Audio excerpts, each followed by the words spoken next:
O poder do pensamento positivo, capítulo 10. Como solver os problemas pessoais.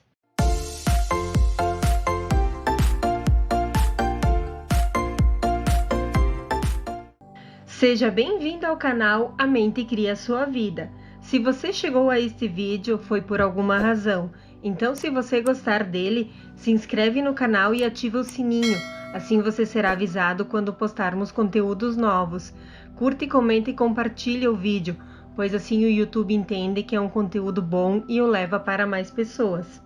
Os livros aqui transformados em audiolivros são livros que com certeza farão diferença em sua vida. Fique agora com o audiolivro e até o próximo vídeo. Como solver os problemas pessoais? Desejo contar-lhe algo sobre pessoas afortunadas que encontraram a solução certa para os seus problemas. Elas seguiram um plano muito simples, porém bem prático, e em cada caso o resultado foi coroado de êxito. Não se trata de pessoas diferentes de você. Tiveram os mesmos problemas e dificuldades pelos quais você talvez esteja passando, mas encontraram uma fórmula que as auxiliou a obter as respostas certas às questões que pesavam sobre elas. Essa fórmula aplicada por você poderá proporcionar-lhe resultados similares. Primeiramente, permita-me que lhe conte a história de um casal, velhos amigos meus. Fazia anos que Bill, o marido, vinha trabalhando arduamente. Chegara então a uma alta posição em sua companhia e estava certo de que o iam indicar para o cargo de presidente. Aparentemente não havia razão para que não se materializasse sua ambição, pois estava qualificado para o cargo, dado a sua capacidade, preparo e experiência. Além disso, tudo indicava que seria ele o escolhido para o cargo. Aconteceu que, ao realizar a eleição da diretoria, não o nomearam. Trouxeram de fora outro homem para exercer a posição de presidente. Eu tinha chegado à cidade justamente depois que tinha se verificado aquele golpe. Mary, sua esposa, estava revoltadíssima. Durante o jantar, expôs com azedume tudo aquilo que gostaria de dizer àquela gente. Todo o seu desapontamento, humilhação e frustração transpareceram nas suas palavras de revolta. Bill, pelo contrário, mostrava-se calmo. Evidentemente, sentia-se ferido em seu amor próprio. Achava-se desapontado e confuso.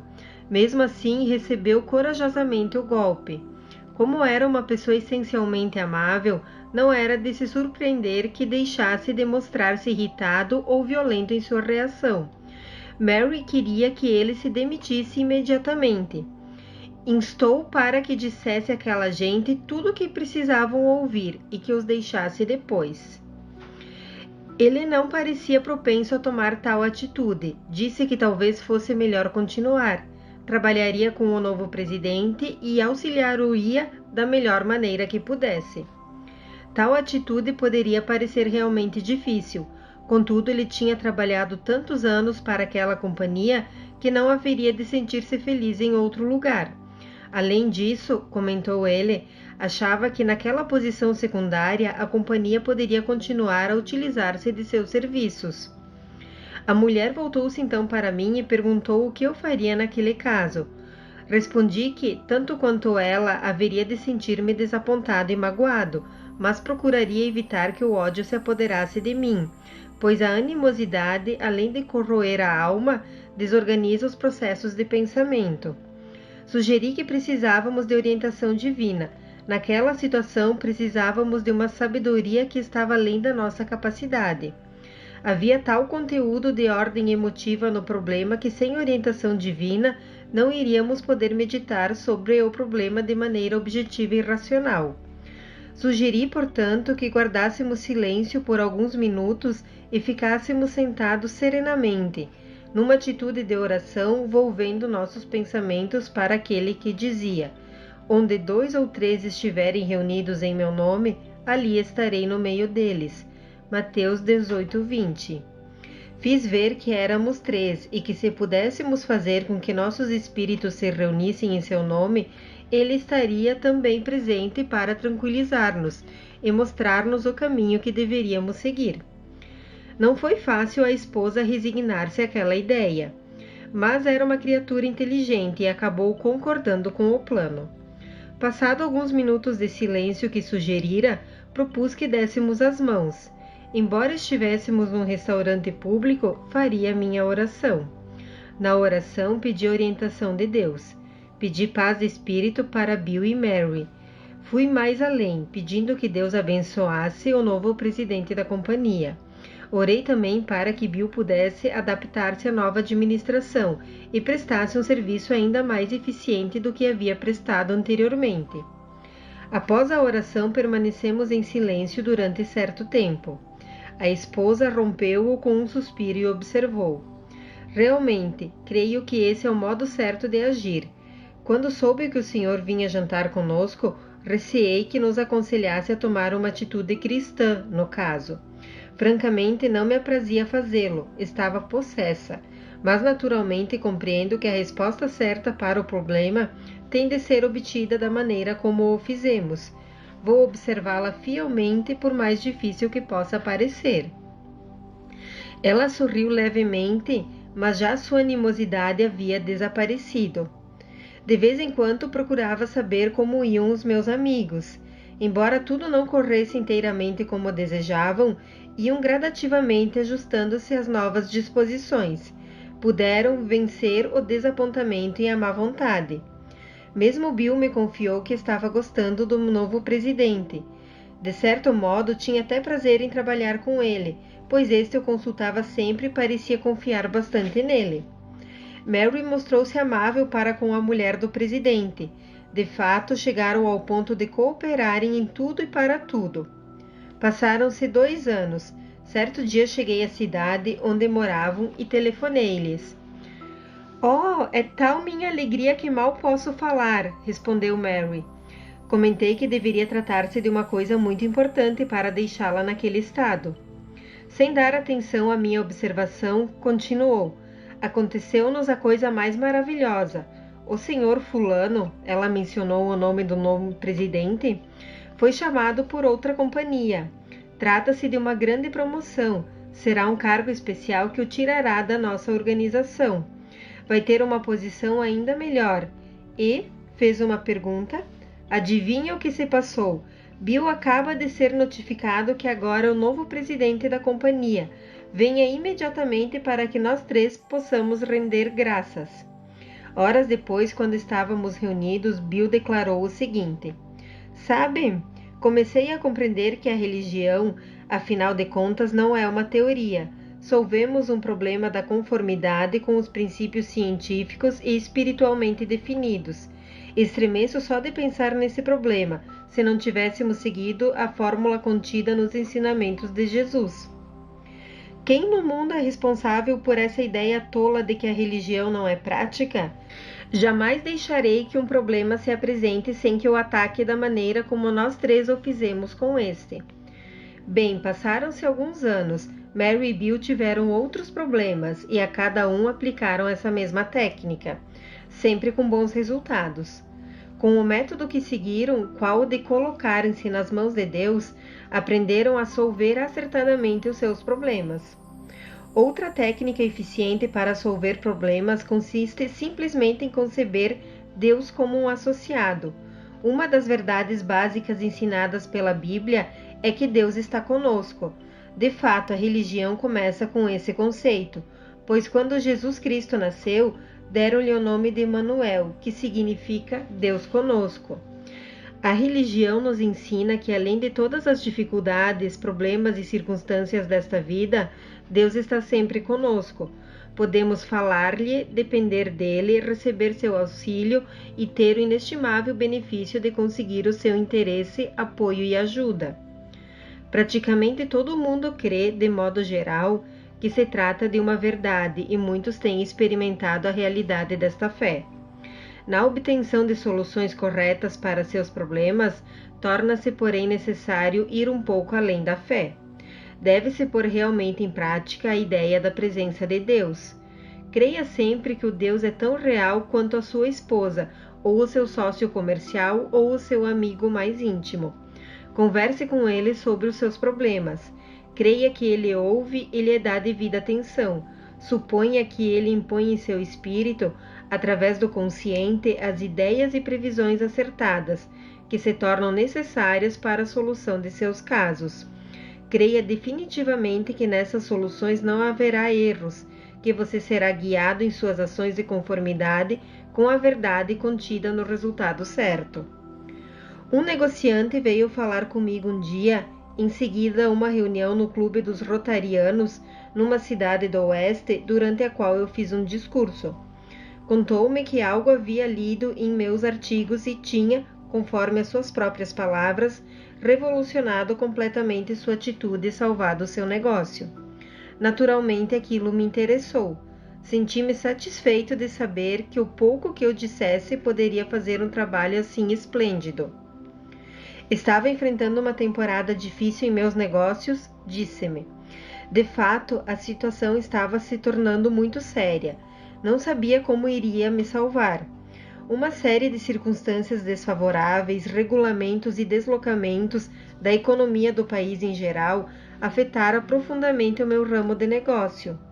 Li o artigo do senhor no qual propugnava a ideia de tornar Deus como um associado.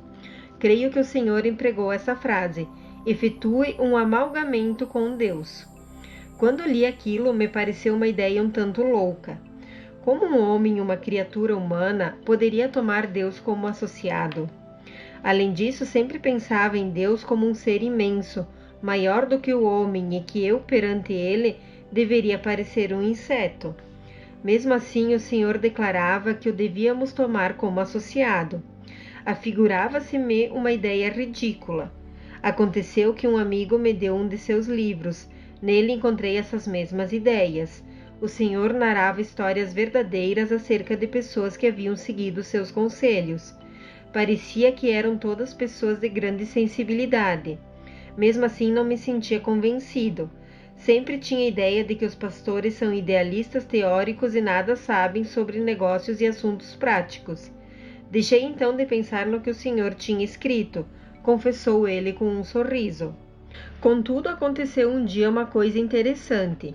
Tinha ido ao escritório e me sentia de tal forma deprimido que cheguei a pensar em dar um tiro nos miolos como a melhor coisa que tinha a fazer para ver-me livre dos problemas que me assaltavam.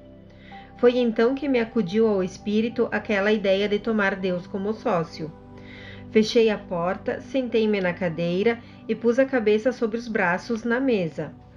Poderia confessar-lhe que em muitos anos poucas tinham sido as vezes em que orei. Mas naquele dia orei como nunca tinha orado. Falei a Deus que tinha ouvido a respeito daquela ideia de tomá-lo como sócio, que não sabia verdadeiramente o que isso significava e como se fazia tal coisa. Contei-lhe que estava perdido e que as ideias que me vinham ao espírito eram assustadoras. Disse-lhe ainda que me sentia completamente confuso e muito desanimado.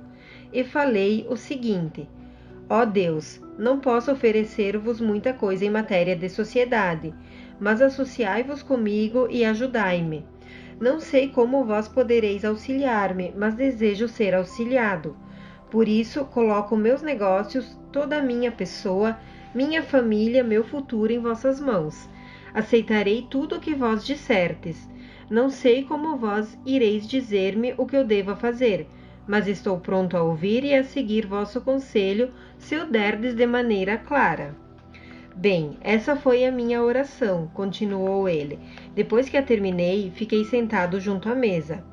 Penso que estava esperando que acontecesse algum milagre, mas nada aconteceu.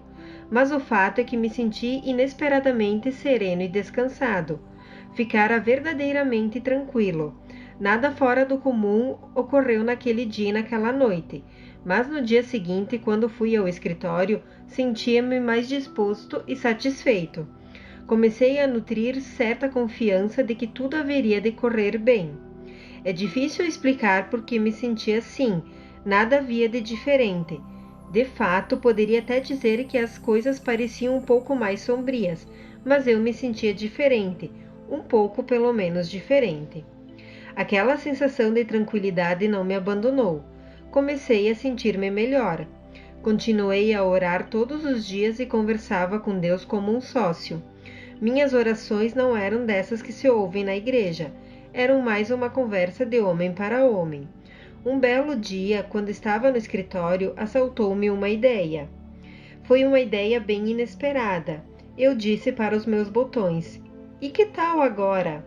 Era algo que jamais tinha me ocorrido, mas eu soube imediatamente que era o método que eu devia seguir.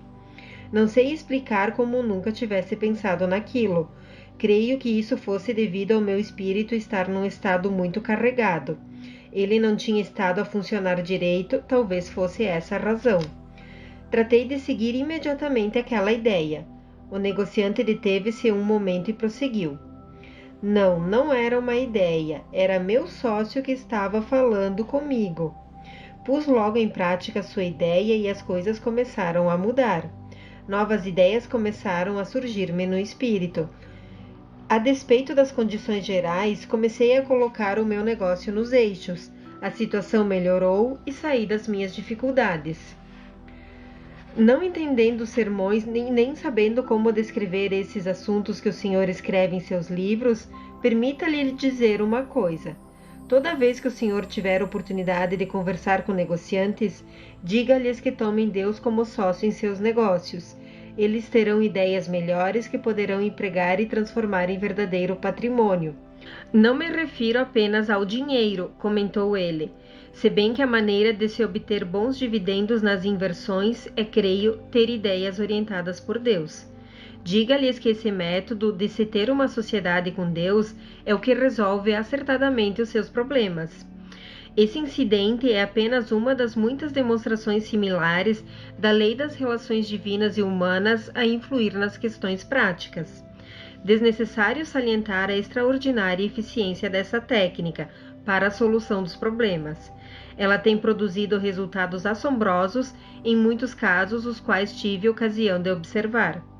Nessa questão de resolver os problemas pessoais, é importante, antes de tudo, compreender que a força para resolvê-los corretamente está dentro de nós mesmos. Segundo, é necessário elaborá-lo e praticá-lo de fato. Sem um plano espiritual definido, nada se consegue. É a razão do fracasso na solução dos problemas pessoais. O diretor de uma companhia contou-me que se coloca sempre na dependência do poder de emergência do cérebro humano. É sua teoria e é razoável que o ser humano possui forças extras que podem ser extraídas e utilizadas em situações de emergência. Na conduta comum em cada dia, tais forças de emergência jazem em estado de repouso. Em circunstâncias extraordinárias, porém, a personalidade pode, quando solicitada, fornecer essas forças extras, se necessário. Uma pessoa que cria uma fé verdadeira não permite que essas forças permaneçam em repouso. Na proporção da fé, traz muitas delas para as atividades normais. Isso explica porque algumas pessoas demonstram possuir maior energia do que outras ao enfrentar problemas diários ou uma crise. Adotaram o hábito de recorrer normalmente àquelas forças, as quais, não fosse isso, permaneceriam ignoradas, salvo em alguma necessidade dramática. Quando surge uma situação difícil, você sabe como enfrentá-la? Tem qualquer método definido para resolver os problemas extraordinariamente difíceis que possam aparecer? Muitas pessoas recorrem ao método sem consistência e, para a desgraça delas, fracassam frequentemente. Quanto a isso, só me cabe acentuar a importância que há em recorrer às forças na solução dos problemas, obedecendo-se, porém, a um plano no seu uso. Além do método de 2 ou 3 pessoas orarem juntas nessa técnica de se entregar a Deus e na de se estabelecer uma sociedade com Ele, bem como da importância de um plano de utilização dessas forças interiores de emergência, há ainda uma outra técnica formidável, a de se manter sempre atitudes de fé. Li a Bíblia durante muitos anos antes que tivesse compreendido o que ela procurava dizer-me, que se eu tivesse fé, mas uma fé verdadeira, poderia vencer todas as minhas dificuldades, enfrentar todas as situações, pairar acima de todas as derrotas e solver todos os problemas embaraçados que tivesse em minha vida. O dia que eu compreendi isso foi o maior dia da minha vida. Inegavelmente, muitas pessoas, ao lerem esse livro, talvez jamais venham a compreender essa ideia relativa à fé. Espero que você a compreenda agora, pois ela é sem dúvida uma das mais poderosas verdades do mundo, no que diz respeito ao êxito oriundo da conduta humana. A Bíblia repisa sempre essa verdade. Se tiveres fé, que ela seja mesmo do tamanho de um grão de mostarda, nada será impossível para ti. Mateus 17:20. A Bíblia, ela se refere de modo absoluto, real e verdadeiro. Não é uma ilusão, não é fantasia, não é um exemplo, nem um símbolo, nem uma metáfora, mas sim um fato absoluto. A fé, mesmo que seja do tamanho de um grão de mostarda, solverá seus problemas, qualquer deles, todos eles, se você a tiver e a puser sempre em prática. De acordo com a tua fé é que receberás. Mateus 9:29. A fé é necessária. Será em proporção à fé que você tiver que terá os resultados. Uma fé pequena lhe dará resultados pequenos. Uma fé média, resultados médios. Uma grande fé, grandes resultados. Mas na generosidade do Todo-Poderoso, se você tiver apenas essa fé simbolizada por um grão de mostarda, ela fará coisas assombrosas na solução de seus problemas. Por exemplo, permita-me contar-lhe a história extraordinária dos meus amigos Maurício e Mary Alice Flint. Conheci-os quando escrevi um livro, que foi condensado e publicado. Naquele momento, Maurício Flint estava indo de mal a pior, não apenas no emprego, mas como pessoa também. Vivia sempre temeroso, cheio de ressentimentos e era uma das pessoas mais negativas que se podia conceber. Era, no entanto, dotado de uma bela personalidade e no íntimo era uma boa pessoa, mas o fato é que parecia estar num beco sem saída, como ele mesmo confessara. Maurício leu a condensação do meu livro, no qual salientei ideias da fé do tamanho de um grão de mostarda. Naquele tempo ele estava residindo com a família em Filadélfia, a esposa e 2 filhos. Telefonara para minha igreja em Nova York, mas por uma razão qualquer não conseguira falar com o meu secretário. Menciono esse ponto tão somente para mostrar a mudança que já operava em sua segunda chamada, pois era seu costume renunciar a tudo após um pequeno esforço. Mas naquele caso persistiu. Fez novas chamadas até conseguir falar com meu secretário e obter informações relativas à hora dos ofícios divinos na igreja. No domingo seguinte, ele veio de automóvel a Nova York, juntamente com a família, para assistir à prédica na igreja. Continuou a fazê-lo mesmo durante os tempos mais inclementes. Numa entrevista que tivemos depois, contou-me a história de sua vida em todas as suas minúcias e me perguntou se eu poderia fazer alguma coisa em seu favor. Os problemas de dinheiro, emprego, dívida, futuro e primariamente de sua própria pessoa eram tão complicados que ele considerava a situação como sendo completamente insolúvel. Assegurei-lhe que se ele modificasse completamente sua atitude mental e voltasse seus pensamentos para Deus e aprendesse a utilizar a técnica da fé, poderia resolver todos os seus problemas. Tanto ele como sua esposa tinham que eliminar do espírito todo e qualquer ressentimento. Ambos se ressentiam de todo mundo e muito especialmente de determinadas pessoas. Se sentiam infelizes, tinham pensamentos doentios não por causa de qualquer fracasso de sua parte, mas por causa de certa baixeza que outras pessoas lhes tinham feito. Costumavam trocar ideias à noite, quando se deitavam no leito, sobre o que deveriam dizer a outras pessoas em matéria de insultos. Naquela atmosfera doentia, tentavam conciliar o sono e descansar, no que não eram naturalmente bem-sucedidos. A ideia de fé impressionou realmente Maurício Flint. Se agarrou a ela. Naturalmente, as reações foram fracas, pois sua força de vontade estava, por assim dizer, desorganizada. A princípio não podia pensar com acerto, devido ao seu longo hábito de viver sempre às voltas com o negativismo, mas se apegou tenazmente, até mesmo desesperadamente, à ideia de que se tivesse fé, mesmo que fosse do tamanho de um grão de mostarda, nada seria impossível, e conseguiu absorvê-la. É claro, sua capacidade de ter fé aumentou gradualmente à medida que ele a punha em prática.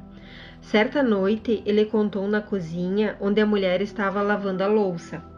Essa ideia de ter fé é relativamente fácil aos domingos, quando se está na igreja, disse. Acontece que não posso mantê-la sempre. Ela desaparece depois. Estava pensando que se pudesse trazer sempre comigo um grão de mostarda, de modo a poder senti-lo toda vez que começasse a fraquejar, isso me ajudaria a ter fé. Pediu então à esposa: será que temos grão de mostarda ou será que se trata apenas de uma citação especial da Bíblia? Existe grão de mostarda hoje em dia? Ela riu e respondeu que tinha certa quantidade numa garrafa de picles. Tirou um grão e o entregou ao esposo.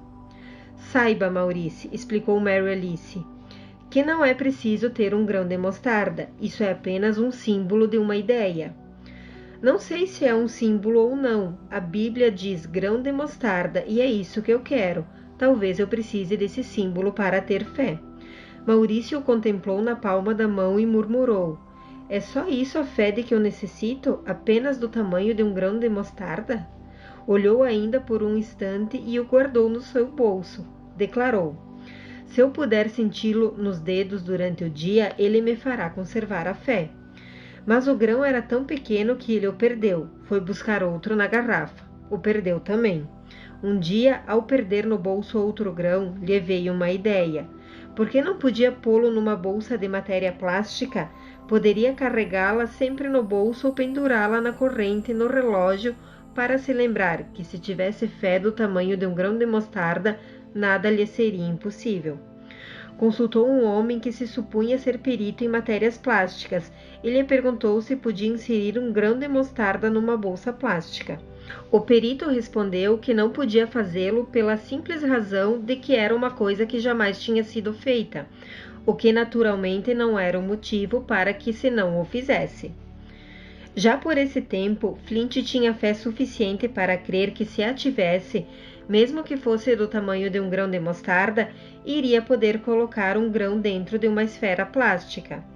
Pôs-se a trabalhar nesse sentido, levou semanas trabalhando e finalmente foi coroado de êxito. Fez várias peças para adornos, colares, alfinetes de gravatas, correntes para chaves, braceletes, etc. Enviou-me algumas peças. Eram bonitas e em cada uma reluzia a translúcida esfera com o grão de mostarda dentro. Cada peça trazia um cartão em que se lia: lembrança do grão de mostarda. O cartão dizia também como se devia usar aquele enfeite e como o grão de mostarda lembraria a pessoa que, se usasse o enfeite, que, se tivesse fé, nada lhe seria impossível. Maurício me perguntou se eu achava que podia mercantilizar aqueles artigos. Me mostrei um pouco duvidoso, confesso, e os mostrei a Grace Osler, relator consulente de uma revista. Grace levou os enfeites ao nosso amigo mútuo, o Sr. Walter Roving, presidente de uma grande loja de departamentos, um dos maiores administradores de lojas dos Estados Unidos. Ele viu imediatamente as possibilidades daquele projeto.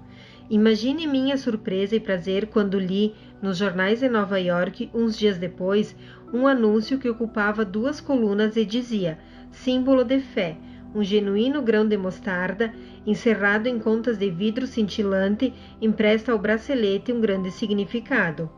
O anúncio citava a passagem da Bíblia: se tiveres fé, que ela seja mesmo do tamanho de um grão de mostarda, nada será impossível para ti.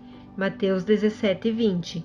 Os artigos tiveram grande saída. Agora centenas de lojas em todo o país dificilmente conseguem manter em estoque tais produtos. O casal Flint tem uma fábrica numa cidade do Oeste Central que produz essas lembranças com o grão de mostarda. É curioso, não? Um fracassado vai à igreja e ouve um texto da Bíblia e cria um grande negócio. Talvez você fizesse melhor se ouvisse atentamente as leituras da Bíblia e os sermões na próxima vez que fosse à igreja. Talvez você também adquirisse uma ideia que reformasse não somente sua vida, mas também o seu negócio. A fé, nesse caso, criou um negócio para a manufatura e distribuição de um produto que tem auxiliado e auxiliará milhares e milhares de pessoas. É tão popular e eficiente que outras firmas o têm copiado, mas o fabricado por Flint é original. A história das vidas que se tem transformado por meio desse pequeno objeto é uma das histórias mais românticas e espirituais da presente geração. Mas o efeito operado em Maurice e Mary Alice Flint, a transformação em suas vidas, a nova afeição que se lhes operou no caráter, a libertação de suas personalidades, eis aí uma extraordinária demonstração do poder da fé. Eles não são mais negativos, são positivos, não se sentem mais derrotados, venceram, não nutrem mais ódios, venceram os seus ressentimentos e seus corações transbordam de amor. São novas pessoas com novas perspectivas e no novo sentido da palavra força. São duas das mais interessantes pessoas que eu já conheci. Pergunte a Maurice e Mary Alice Flint como solver acertadamente um problema e eles lhe dirão. Tenha fé, uma fé verdadeira. Acredite, eles conhecem realmente a força e o poder da fé. Ao se ler essa história, você dissesse a si mesmo negativamente, e estaria agindo de fato negativamente, que os Flints não estavam em situação pior que a sua. Me permita que eu lhe diga, pouquíssimas foram as pessoas que eu vi numa situação tão aflitiva como eles. Me permita dizer que, por mais desesperada que seja a sua situação, você poderá resolvê-la como fizeram os Flints, bastando seguir as normas delineadas nesse capítulo. Procurei mostrar nesse capítulo vários métodos para solver um problema. Desejo agora apresentar 10 sugestões muito simples, como uma técnica concreta, para serem seguidas na solução de seus problemas. 1. Acredite que sempre há uma solução para todos os problemas. 2. Se mantenha calmo. A tensão impede o curso da força do pensamento. Seu cérebro não pode funcionar eficientemente debaixo de uma tensão nervosa. Ataque serenamente os seus problemas. 3. Não tente forçar uma resposta. Mantenha o espírito tranquilo para que a solução se apresente claramente. 4. Reúna os fatos imparcial, impessoal e judiciosamente. 5. Faça uma relação desses fatos numa folha de papel. Isso ilumina o pensamento e imprime certa ordem aos vários elementos. Você estará vendo e pensando ao mesmo tempo. O problema se torna objetivo e não subjetivo. 6. Faça sua prece no tocante ao seu problema, afirmando que Deus iluminará o seu espírito. 7. Tenha fé e procure orientação de Deus, de conformidade com a promessa do Salmo 73. Vós me guiareis com o vosso conselho. 8. Confie na faculdade do discernimento e da intuição. 9. Vá à igreja e deixe o seu subconsciente atuar sobre o problema, ao entregar a prática religiosa. O pensamento espiritual e criador tem um poder extraordinário para dar às pessoas as respostas certas. 10. Se você seguir fielmente essas normas, a resposta que se formar em seu espírito ou a que vier a se verificar será a resposta certa para o seu problema.